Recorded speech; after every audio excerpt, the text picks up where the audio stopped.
Captain Jake Morrison stood on the bridge of his ship, the UES Valiant. Through the large window in front of him, he could see a massive alien structure floating in the darkness of space. The thing was huge, bigger than any human city. Strange. Lights blinked along its surface in patterns that made no sense to human eyes. "Still nothing, Captain," said Lisa Carter from her station. She was the communications officer, and for the past 3 months, she had been trying to talk to the aliens who built that massive structure. "I have tried every frequency we know, every language program our computers have. They just will not answer." Jake rubbed his tired eyes. 3 months of this. 3 months of sending messages into the void and getting nothing back. Not even a simple hello. The first human ships had found this part of space 6 months ago. The explorers had been excited when they detected signs of advanced alien life. These were not primitive beings living in caves. These aliens had technology that made human science look like stone tools. They had built cities that floated in space and ships that could cross between stars in days instead of years. The humans had approached carefully. They sent peaceful messages. They shared information about Earth and human culture. They offered to trade knowledge and resources. They even sent pictures of human children and families to show they meant no harm. The aliens had ignored every single attempt. Admiral Susan Blake sat in her office aboard the largest human ship in the fleet, the UES Horizon. She was reading reports from all the human ships in the area. 12 different times human captains had tried to make contact with the aliens. 12 times they had been completely ignored. "It makes no sense," said Dr. Richard Stone. He was a scientist who studied alien life, and he had never seen anything like this before. "Our sensors show that their ships detect us. They know we are here, but they act like we do not exist at all." Blake looked at the data again. The alien ships would change course to avoid human vessels, so they clearly knew humans were there, but they never responded to any messages. They never even tried to tell the humans to go away. It was like humans were so unimportant that acknowledging them was not worth the effort. What the humans did not know was that the aliens were indeed watching them. Far away in a strange crystal building, 12 different alien species sat around a table discussing the newcomers. The meeting room was unlike anything humans had ever seen. Some of the aliens looked like giant insects with too many arms and legs. Others were more like floating clouds of gas that somehow could think and talk. There were reptile-like creatures with scales and long tails, and beings that looked like they were made of living rock. "Another young species has found us," said Vex High, who belonged to a race that looked like walking spiders. His voice made clicking sounds as he spoke. "They walk on 2 legs like many others. They seem aggressive and expand quickly through space. Their ships use simple fusion engines. They send many messages," added Mordoon, who was one of the gas cloud. "Beings. Like children who want attention. It is best to ignore them until they get bored and leave." The group called themselves the Zephyrian Collective. They controlled this entire region of space and had done so for thousands of years. In all that time, they had seen many young species like humans. Most of these species would try to get attention for a while, then give up and go find somewhere else to live. The galaxy was big enough for everyone if they stayed in their proper place. "These humans are persistent," said another alien. "But they will learn. They always do." The collective had a simple policy with new species. Ignore them completely. Do not talk to them. Do not trade with them. Do not even tell them to go away. Most young species would eventually understand that they were not welcome and would leave on their own. It was easier than fighting wars or making treaties that might be broken later, but something was starting to change in the human messages. Admiral Blake noticed it first when she read the latest reports from her communications teams. The tone is different, she told her staff during their morning meeting. The messages are still polite, but there is anger underneath. Our people are getting frustrated. Captain Morrison had noticed the same thing on his own ship. His crew was professional and well-trained, but 3 months of being ignored was wearing on everyone. They had come so far from Earth, hoping to make friends with advanced aliens. Instead, they felt like insects being swatted away.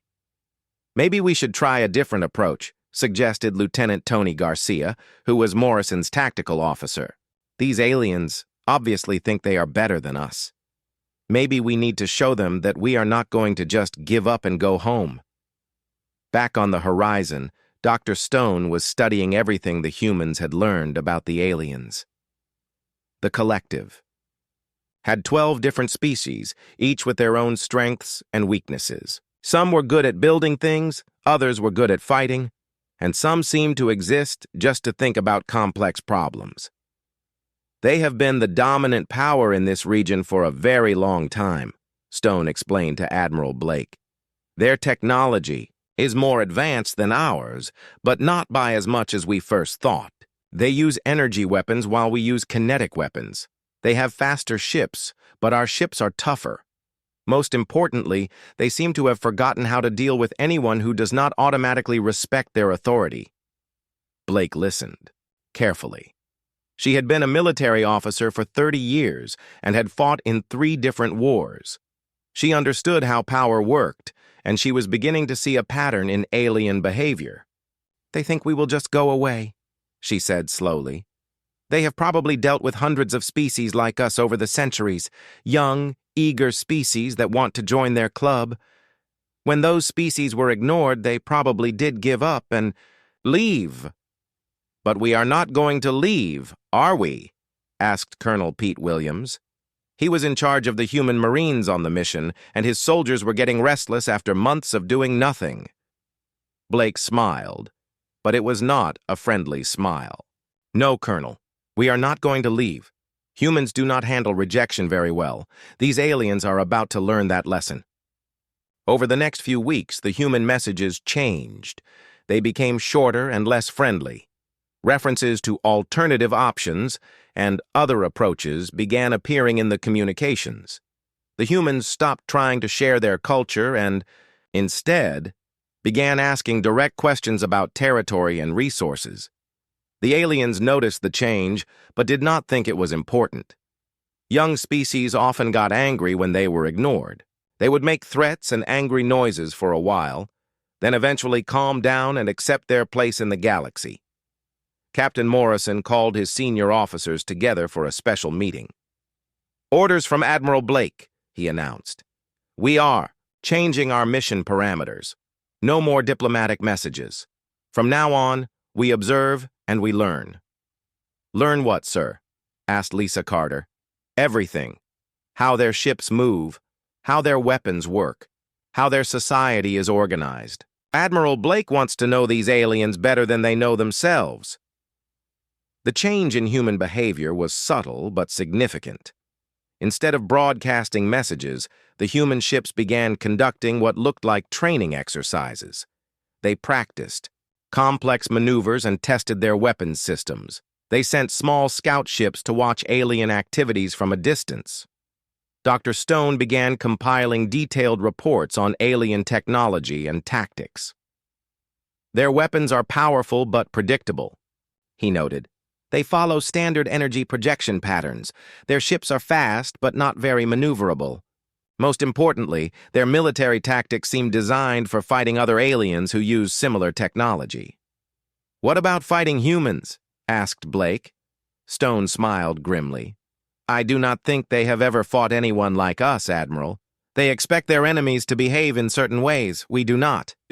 The aliens in the Collective Council were starting to notice the changes in human behavior, but they still did not take it seriously." "The young species seems agitated," observed Zarthek, one of the reptilian aliens. "Perhaps we should reconsider our approach." But Vexahai dismissed the concern with a wave of his many arms. "Let them make noise. What possible threat could such primitive beings pose to the collective? We have ruled this space for millennia. A few upset newcomers cannot change that." Admiral Blake stood on the bridge of the horizon, looking out at the alien structures in the distance. Her staff was busy preparing reports and making plans. The mood on the ship had changed completely from the hopeful atmosphere of 3 months. Ago. "How long do we wait, Admiral?" asked Colonel Williams. Blake continued staring out at the alien ships. "We do not wait any more, Colonel. We have tried being polite. We have tried being patient. Now we try being human." The aliens had made a critical mistake. They had assumed that humans would behave like every other species they had encountered. They thought that ignoring the problem would make it go away. They were about to discover that humans were not like other species. Humans were persistence hunters. When they wanted something, they did not give up. When they were rejected, they did not go away quietly. The collective was about to learn why humans had climbed to the top of Earth's food chain, and why treating them like irrelevant children was the worst possible mistake they could have made. 3 more months had passed since the humans stopped sending friendly messages. The alien collective had expected the humans to leave by now, but the human ships were still there. In fact, there seemed to be more of them than before. Commander. Alex Rodriguez watched the alien trading post through the window of his small scout ship, the UES Whisper. The trading post was enormous, with hundreds of alien ships coming and going every day. For 2 weeks, Rodriguez and his crew had been studying the aliens from a safe distance, taking notes on everything they saw. Pattern analysis is complete. "Commander," said Lieutenant Tony Garcia from his workstation, "the alien patrol ships follow the same routes every day. They change guards at exactly the same times.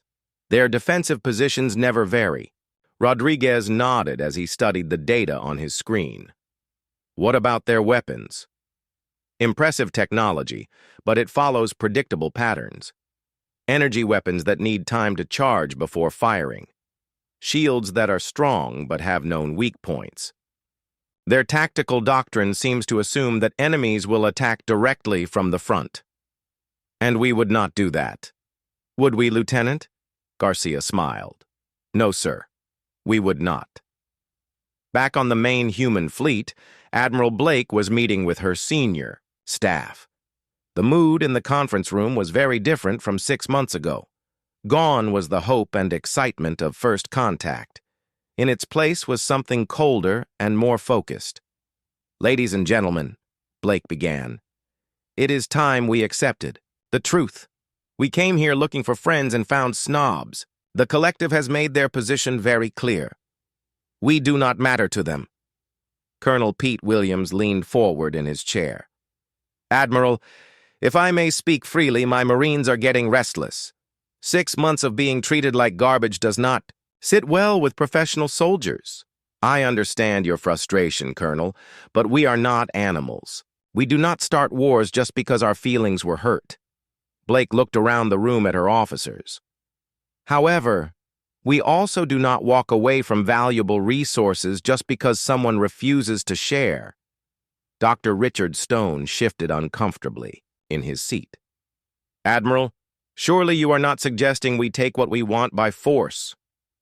"I am suggesting we remind the collective that ignoring a problem does not make it disappear. Humans did not become the dominant species on Earth by accepting rejection politely." Blake activated a holographic display that showed the entire region of space around them. Dozens of alien worlds appeared as glowing dots, connected by trade, routes, and patrol paths. "Dr. Stone, what have you learned about collective psychology?" Stone cleared his throat nervously. "Most of the species in the collective evolved as prey animals or herd creatures. They are psychologically programmed to avoid conflict and seek group consensus. When threatened, their first instinct is to hide or call for help, not to fight back aggressively." "Interesting. And humans?" "Humans evolved as persistence hunters and pack predators. When threatened, our instinct is to eliminate the threat completely." Blake nodded. "Colonel Williams, how do your Marines compare to collective security forces?" Williams grinned. "Admiral, Their security forces are trained to deal with other collective species. They use non-lethal weapons and focus on crowd control. They have never faced professional human soldiers in powered armor. It would not be a fair fight. Good. Because I am tired of fair fights. The collective wants to pretend we do not exist? Fine. Let us show them what happens when you ignore Earth's apex predators. The change in human behavior did not go unnoticed by collective observers. Their monitoring stations detected increased human military activity, aggressive sensor sweeps, and what appeared to be combat training exercises. In the crystal chambers of the collective council, the 12 species were becoming concerned. The young species grows more agitated, observed Zarthek, his reptilian eyes reflecting worry. Their ship movements have become more aggressive. They are conducting what appear to be attack simulations. Counselor Mordoon's gaseous form rippled with uncertainty. Perhaps we should send a simple acknowledgement. Tell them we are aware of their presence but not interested in contact. But HFY, the spider-like alien who had dismissed humans from the beginning, remained stubborn. Absolutely not. The moment we acknowledge them, every young species in the galaxy will expect the same treatment. We maintain our policy of complete non-engagement. But what if they attack? Asked another counselor. HFY's mandibles clicked in what might have been laughter. Attack? With what? Primitive kinetic weapons and fusion drives? Our shields alone could absorb anything they might throw at us. Let them posture and make noise. They will eventually realize how outmatched they are and leave. What HFY did not understand was that humans had been studying collective technology for months. Every scan, every observation, every piece of data had been carefully analyzed by human scientists and engineers. Dr. Stone presented his findings to Admiral Blake in her private office. Admiral, their technology is impressive, but specialized. Their energy weapons are powerful but require significant charging time. Their shields are strong against energy attacks but have never been tested against kinetic weapons traveling at high velocity. Go on. More importantly, their entire military doctrine is based on fighting other collective species. They expect enemies to announce their intentions, negotiate terms, and attack in predictable patterns. They have protocols for everything except facing an enemy that refuses to follow their rules. Blake studied the technical specifications on her computer screen. What about their response times? Slow. Very slow. When a collective ship detects a threat, it sends a message to regional headquarters, which forwards it to Sector Command, which requests permission from the Council to respond. The entire process takes hours. And how long would it take human forces to neutralize a target? Stone looked uncomfortable. Based on our analysis, minutes, maybe less. Blake smiled, and Dr. Stone realized he had never seen such a cold expression on another human face. Excellent. Colonel Williams, how soon can your Marines be ready for deployment? Williams had been waiting for this question for weeks. We can launch boarding operations within 6 hours, Admiral. My boys are ready. Good. Because tomorrow we are going to teach the collective a lesson about ignoring humans. The human fleet began moving that night. Not all at once, but in small groups that scattered in different directions. To collective observers, it looked like the humans were finally giving up and leaving the area. Commander Rodriguez took his scout ship closer to the alien trading post than he had ever gone before. His sensors swept the massive structure, cataloging every defensive system and weak point. Commander, Garcia said quietly, I am reading some interesting energy signatures. The main power core is located here. He pointed to a section near the center of the station. If someone were to disable it, the entire station would lose power for at least 30 minutes. And their communications array? External mounting on the upper section. Completely unarmored. A single missile could take it out. Rodriguez nodded. Send that data to the Admiral. I think she will find it very useful. Admiral Blake received the intelligence report while reviewing the final attack plans with her staff. Everything was ready. Human ships were positioned around 3 different collective facilities. Marine assault teams were armed and standing by. The moment had come to show the aliens what happened when you ignored humanity. "Remember," Blake told her captains over the secure communication channel, "this is not about conquest. This is about sending a message. We want survivors to tell the story of what happens when you treat humans like they do not matter, Captain." Morrison acknowledged the order from his position near the trading post. "Understood, Admiral. Minimum casualties, maximum psychological impact." "Exactly, Captain. The collective thinks we are primitive and harmless. Let us show them how wrong they are." The Collective Council was meeting in emergency session when the first reports arrived. A minor research station had gone completely silent. Then a supply depot stopped responding to communications. Then a third facility reported unknown ships approaching before the transmission cut off. "Impossible," VexHi clicked frantically. 3 simultaneous system failures, the odds against that are enormous. But General Krickstar, of the militaristic hegemony species, was studying the reports with growing alarm. His 4 eyes had seen enough battles to recognize a coordinated attack. "Counselors," he rumbled in his deep voice. "These are not system failures. We are under attack." "Attack? By whom?" demanded Mordoon. Krickstar's expression was grim. "The humans." The council chamber fell silent. For several seconds, none of the 12 species could process what they had just heard. "That is impossible," VexHi finally managed. "They are primitives. They cannot possibly threaten collective facilities." "Then explain the data," Krickstar challenged. 3 facilities, 3 different sectors, all attacked simultaneously with surgical precision. This is not random. This is coordinated military action. The truth was even worse than Krickstar realized. While the Council argued human forces were systematically dismantling collective defenses across the region, each attack was perfectly planned and flawlessly executed. The aliens found themselves facing an enemy that seemed to know their every weakness. Looking down at the scarred planet below, cities lay in ruins, and the wounds left by the Ravagers would take decades.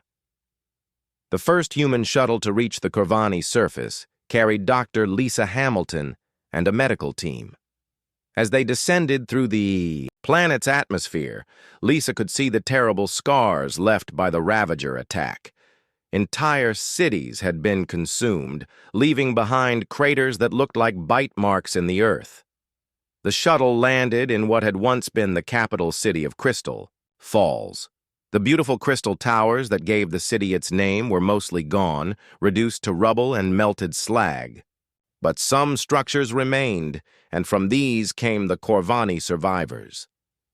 Lisa stepped out of the shuttle and saw her first alien in person. Keeper Jal looked like a cross between a tree and a living crystal formation. He was tall and graceful, with skin that sparkled in the sunlight. But his movements were slow and painful. The war had taken its toll on him. "Sky friend Lisa," Jal said through the quantum translator they had developed.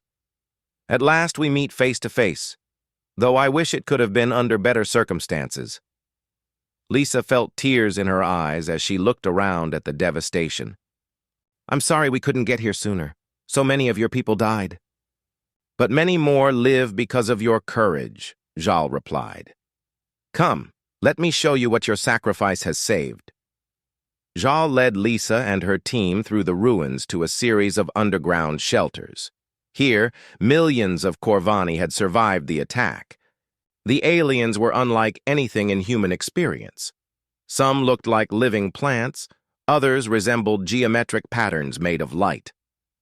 But all of them showed the same emotions Lisa recognized: relief, gratitude, and hope. The Corvani children were the most amazing sight. They clustered around the human visitors with curiosity, their forms shifting and changing as they experienced new emotions. Despite everything they had endured, they were still children, playful and wonder-filled. They ask if you are the fire-bringers from the sky, Jal translated as the young ones chattered excitedly. They want to know if you have come to stay and protect them. Lisa knelt down to the children's level. Through the translator, she said, "We came because you asked for help. That's what friends do."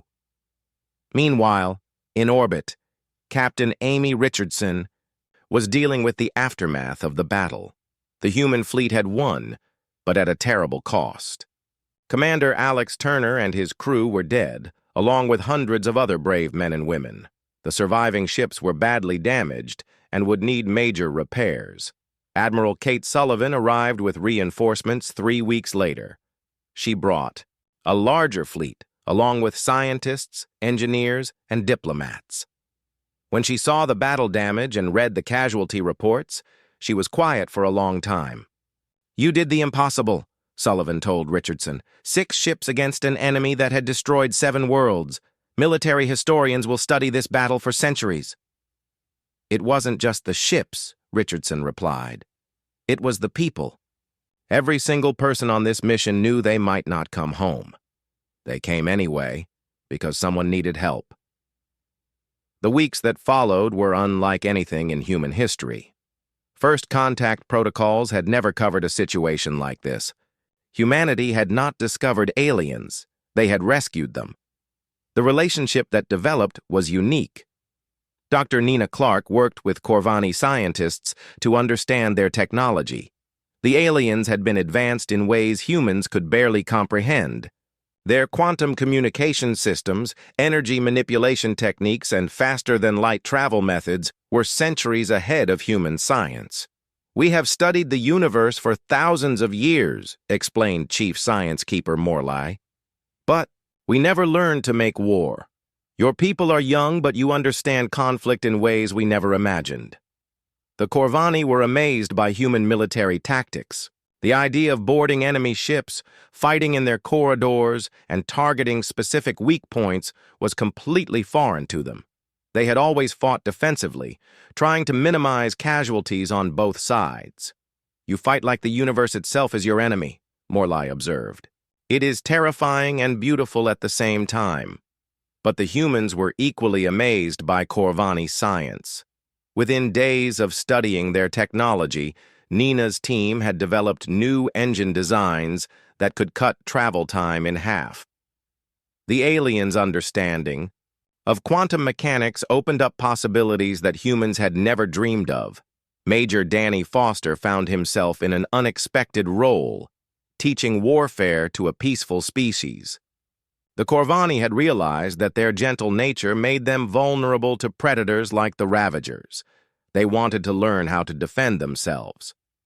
"Fighting is not about being cruel," Foster explained to a group of Corvani military leaders. "It's about protecting what you love. You don't have to become monsters to stop monsters." The training was slow at first. The Corvani had difficulty understanding concepts like tactical deception and aggressive maneuvering. But they were quick learners, and they had something the humans respected: absolute determination to protect their families. Lieutenant Colonel Ryan Murphy worked with Corvani historians to understand the Ravager threat. What they discovered was chilling. The bioships they had fought were just scouts. The main Ravager force was much larger and far more dangerous. "They have consumed entire star systems," Keeper Jal explained during one briefing. "Some of the refugee species we have contacted speak of Ravager fleets numbering in the thousands. What you faced here was perhaps 1% of their total force." This news led to the most important decision in human history. Admiral Sullivan convened a joint council with Corvani leaders to discuss a mutual defense pact. For the first time, humanity would be part of an interstellar alliance. "We cannot face the Ravagers alone," Sullivan told the assembled leaders. "But together we might have a chance. Humans can provide military expertise and aggressive tactics. The Corvani can offer advanced technology and scientific knowledge." The pact was signed in the ruins of Crystal Falls, with representatives from both species making solemn promises. Humanity would help defend Corvani space, and the Corvani would share their technology to make human ships faster and stronger. But the alliance went deeper than military cooperation. Cultural exchanges began immediately. Human artists were fascinated by Corvani music, which involved harmonizing with quantum frequencies. Corvani philosophers were intrigued by human concepts of individual heroism and sacrifice. Dr. Lisa Hamilton became the first human ambassador to an alien species. She established a translation protocol that allowed real-time communication between the two peoples. More importantly, she helped each side understand the other's way of thinking. Humans and Corvani are very different, she reported to Earth. But we share the most important things: love for our families, hope for the future, and the willingness to sacrifice for others. The technological exchange transformed both civilizations. Human ships were retrofitted with Corvani jump drives that made interstellar travel practical. Corvani defense systems were upgraded with human weapons and tactical computers. Within months, the first joint patrol fleets were ready for action. Captain Richardson commanded the first mixed cruise ship, the UES K&V Harmony. Half her crew was human, half Corvani. The cultural differences created some amusing situations. Corvani crew members tried to negotiate with the ship's computer, while human Marines had to learn that their alien counterparts considered loud voices to be a form of assault. But the partnership worked. The combined crews brought together human adaptability with Corvani wisdom.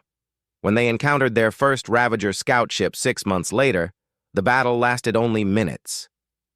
The bioship never had a chance against coordinated human tactics supported by advanced alien technology. Word of the alliance spread quickly through the galaxy.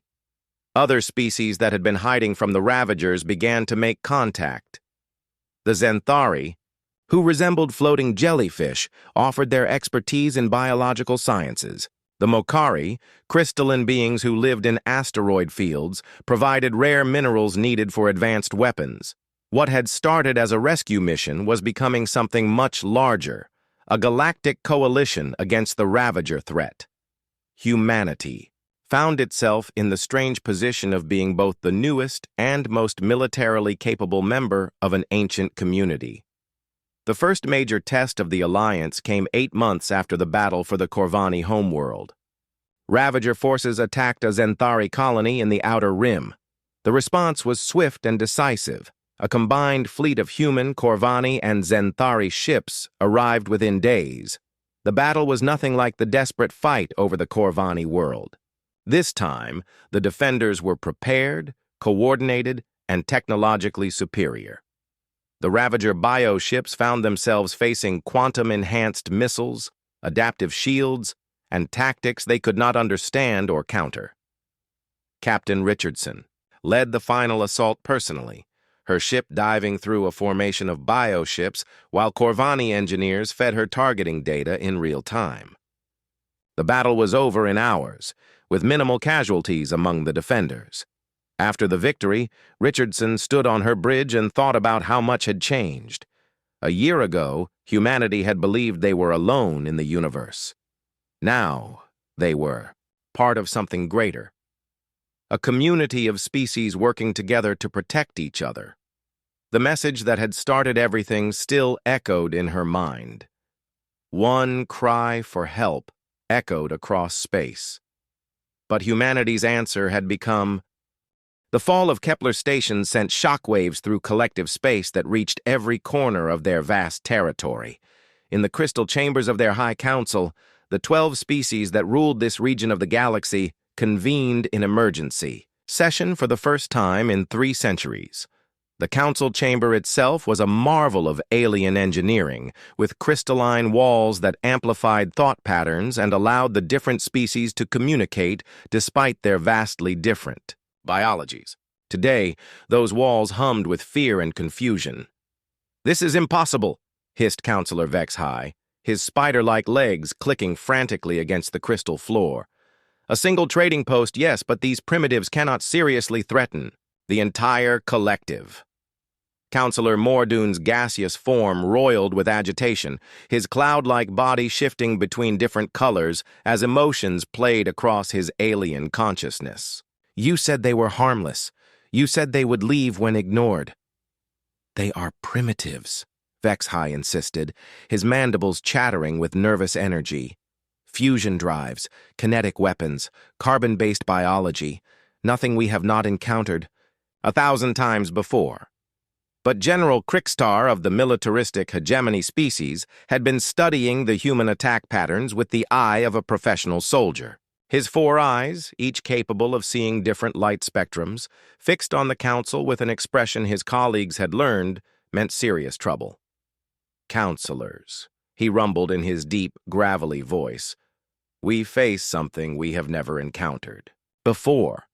These humans did not simply attack our facilities, they demonstrated complete tactical superiority. They knew our frequencies, our protocols, our weaknesses. They have been studying us like scientists studying insects. The evidence was spread across holographic displays throughout the chamber. Human forces had struck 7 more targets in the weeks following Kepler Station, each assault more sophisticated and devastating than the last. Mining stations, supply depots, communication relays, even a minor military outpost had all fallen to human attacks that seemed almost supernatural in their precision. Look at this data, Krickstar continued, manipulating the holographic displays with his clawed hands. Every attack follows the same pattern. First, they disable communications. Then they eliminate defensive systems with kinetic weapons, our shields. Cannot stop. Finally, they deploy ground forces that neutralize resistance in minutes. Counselor Zarthak, whose reptilian species prided itself on logical thinking, studied the tactical breakdowns with growing alarm.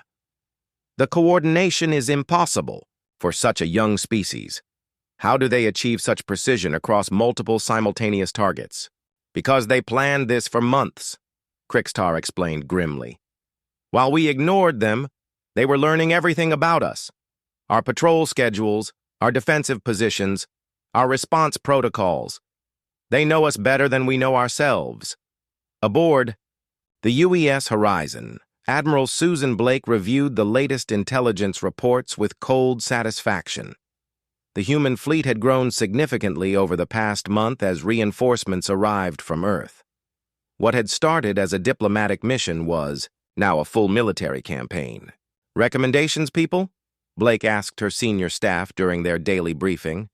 Their military doctrine is completely reactive, reported Colonel Pete Williams, whose Marines had spearheaded every assault so far. They are trained to respond to conventional attacks from other collective species. They have no protocols for dealing with guerrilla warfare or adaptive tactics. Dr. Richard Stone, despite his initial objections to military action, found himself fascinated by the strategic implications of their campaign. Admiral, the psychological profiles are revealing. Most collective species evolved as prey animals or herd creatures. They are biologically programmed for group consensus and defensive responses. When faced with genuine predators, their instinct is to submit or flee. While humans, Blake mused, leaning back in her chair, evolved as persistence hunters. We do not just kill our prey, we exhaust it first. The psychological warfare component of the human campaign proved as effective as the kinetic attacks. Human forces would appear without warning, strike with overwhelming force, then vanish before collective reinforcements could arrive. Each attack was broadcast across collective communication networks with a simple message: respond to our diplomatic overtures, or we continue hunting. Commander Alex Rodriguez, now leading deep strike operations against high-value targets, had discovered something that fundamentally changed their understanding of the conflict. While examining captured collective databases in a secured facility, his technical team uncovered intelligence that Admiral Blake needed to see immediately.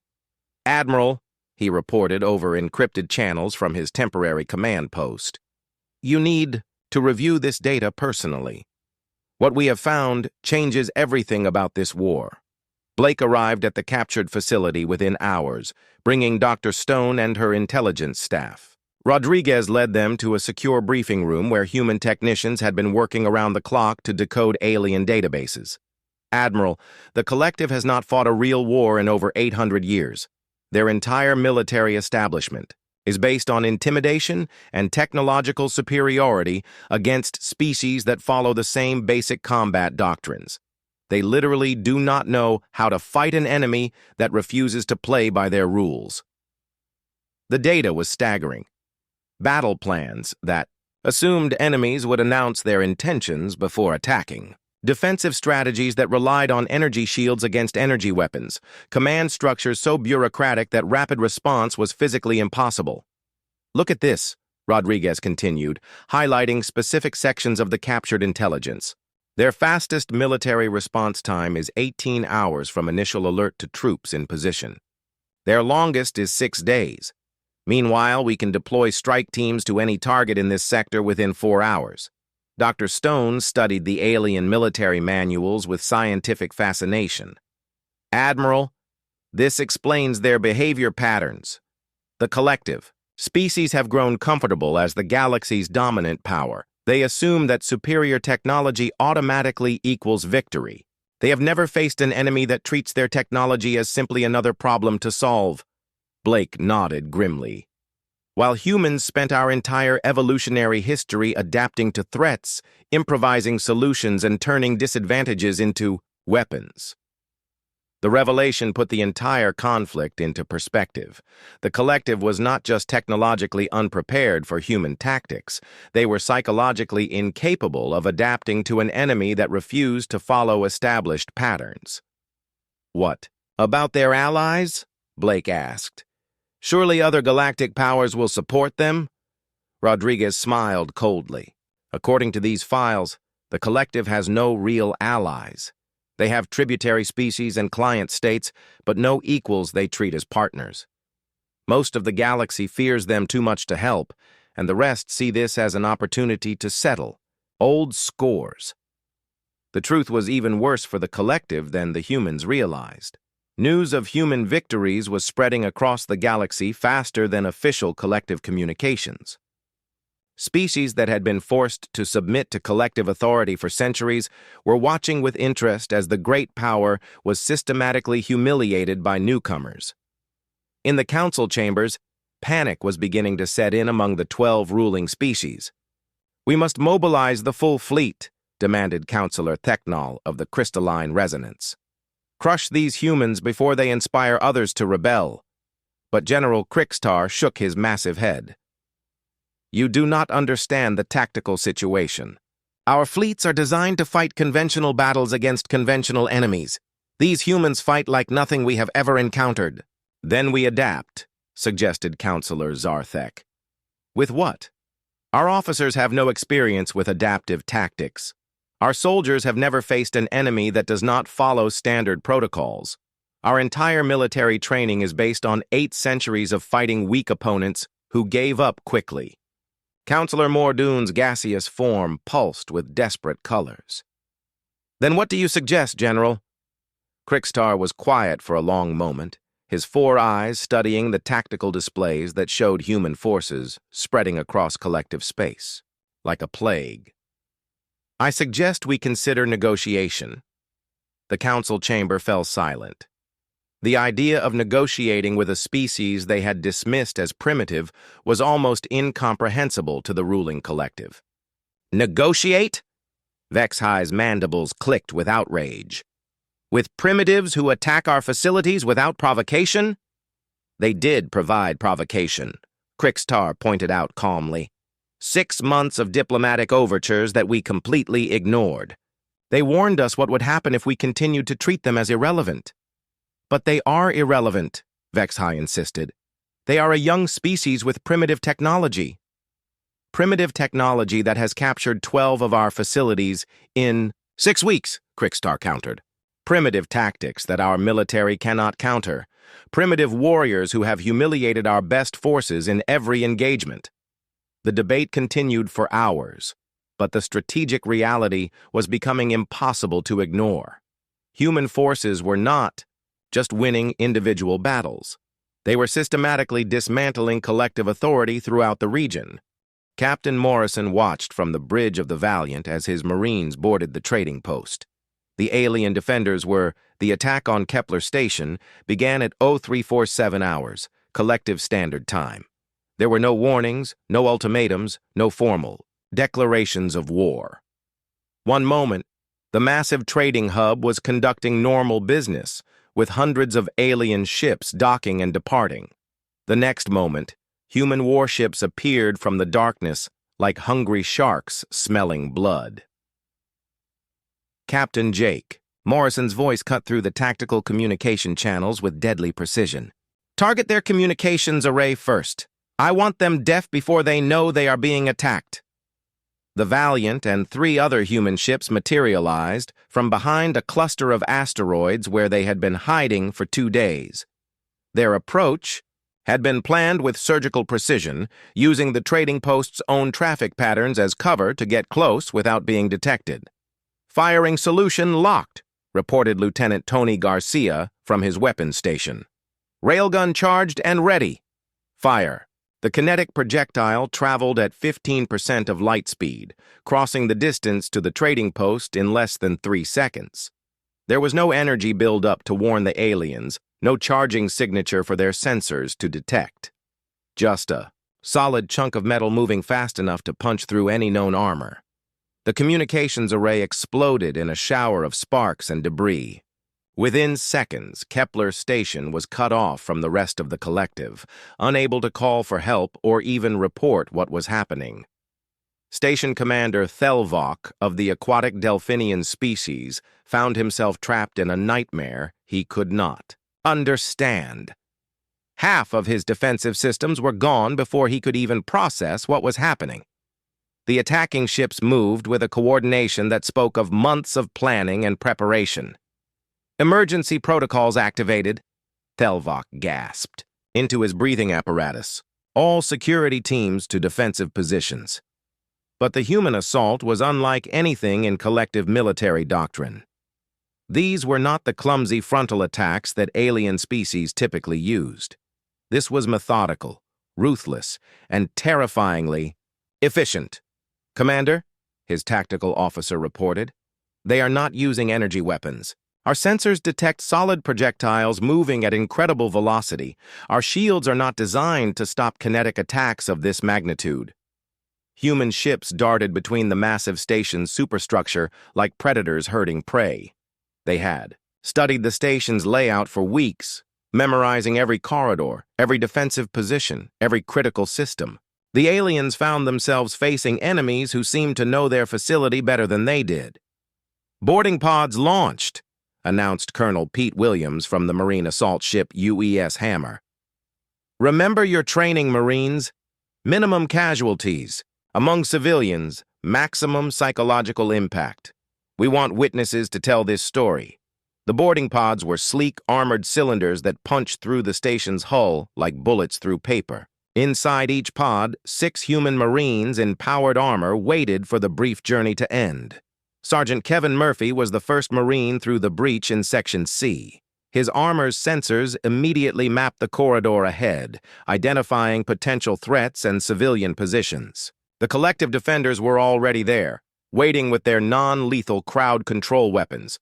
Contact front, Murphy called over the squad channel. 6 targets, standard security gear. The fight lasted exactly 47 seconds. The collective, security forces were trained to deal with unruly civilians and the occasional drunk traitor. They had never faced professional human soldiers in powered armor who moved with the coordinated precision of a pack of wolves.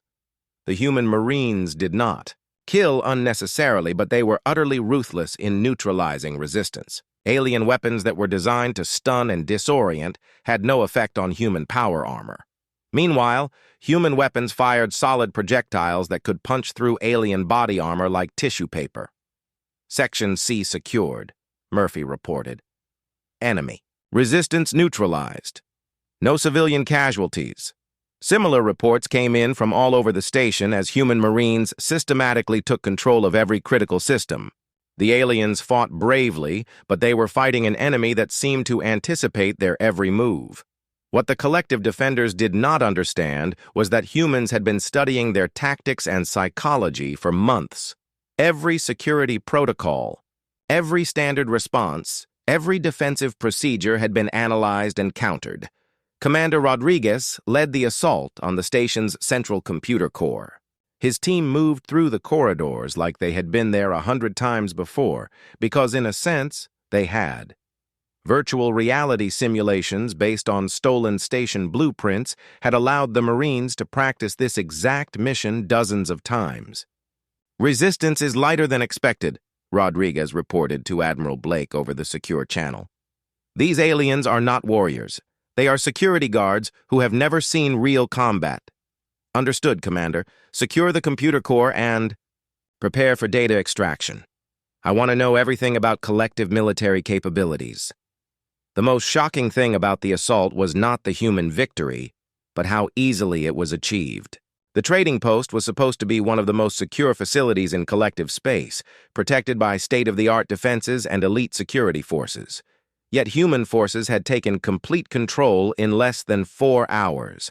Admiral Blake's shuttle docked with Kepler Station while the fighting was still ongoing in the outer sections. She walked through corridors filled with shocked alien civilians and defeated security personnel, her Marine escort clearing the way ahead. "Status report, Colonel," she requested as Williams met her in the main command center. "Total victory, Admiral. We have secured all critical systems. Enemy military resistance has been neutralized with minimal casualties on both sides. Civilian population is secure and unharmed." Blake nodded as she looked around the command center. Alien computer systems displayed information in scripts she could not read, but human technicians were already working to decode the data. What? About their distress calls? "Communications were the first thing we hit. They managed to send one partial transmission before we cut them off, but it was just a general alarm. No tactical data, no details about what was happening." Blake smiled coldly. "Perfect. Dr. Stone, what is your assessment of the facility?" Dr. Richard Stone emerged from behind a bank of alien computers, his tablet filled with technical data. "Admiral, this is fascinating. Their technology is advanced but extremely specialized. Everything is designed to work with other collective systems. It is like they never considered the possibility of fighting an enemy that uses completely different technology." "Explain." "Their shields are calibrated to stop energy weapons. Their sensors are programmed to detect standard collective ship signatures. Their tactical computers assume that enemies will follow established protocols for space combat. We bypassed all of it by simply refusing to fight the way they expected." Blake studied the tactical displays that showed human ships patrolling around the captured station. "What about their response time?" "Still waiting for the first response ships to arrive.